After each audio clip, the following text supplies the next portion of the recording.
ए से तांकर जो ये जाजपुर हाट केस रे जो थानाटा जो एफआईआर टा रेजिस्ट्रेशन होता सेटा दफा थिला 323 पुराना ओल्ड दफा अनुसार 323 ओल्ड आईपीसी अनुसार 379 506 आउ कॉमन इंटेंशन एटा ओल्ड आईपीसी अनुसार थिला किंतु न्यू बीएनएस रे फॉरवर्ड होते एथिरे अभियोग होता जे जड़े भेंडर वेजिटेबल भेंडर जड़े अभियोग करते एमती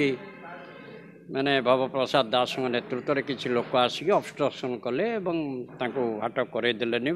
परिपत्र फोपाड़ी देले एंड से इनफॉर्मेंट गोटे करते कि some amount has been snatched away यार उपरे आज शुणानी होता है बेल पिटिशन जज माने डिफेन्स लॉ ठार शुणिला परे एवं सरकार शुणिला परे आज यही केस टी गोटे केस रे तांकर जामिन मंजूर करा जायछि अने जामिनदार सहित 10,000 टंका सिक्यूरिटी एवं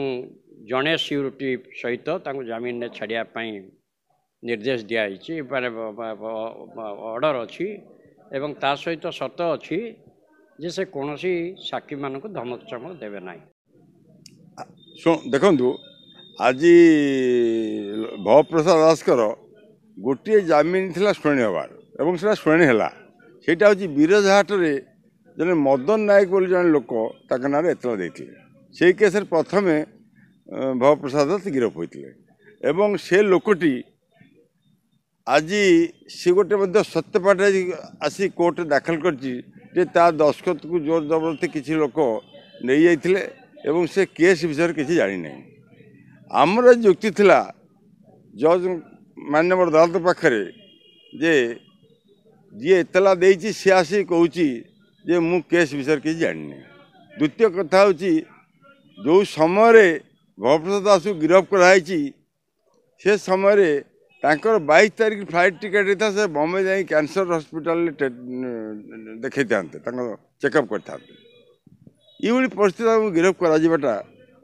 गोटे अमानवीय घटना जना पड़ी एवं माननीय अदालत ये विषय सब दृष्टि रखी एवं एतलाकार आफिडेविट एवं ललबाबू स्वास्थ्य अवस्था कथा को जजमेंट राय उल्लेख करी जामिन प्रदान कर जामिन प्रदान हेले जेहेतु आ तीनोटी केस ललबाबू ना अच्छी सी जेल मुकली पारे ना परवर्ती तारीख सब डेट होगी परवर्ती तारीख आज आउ गोटे केस थिला जो थाना घर केस से क्राइम ब्रांच टेकअप कर क्राइम ब्रांच सीट देवाई टाइम नहीं तेणु परवर्ती डेट होती जोटा कि आमको जना नहीं पर जना पड़ो ललबाबू बाहरी पारे अन्य मामला बेल ना ललबाबू जेल मुकली पारे।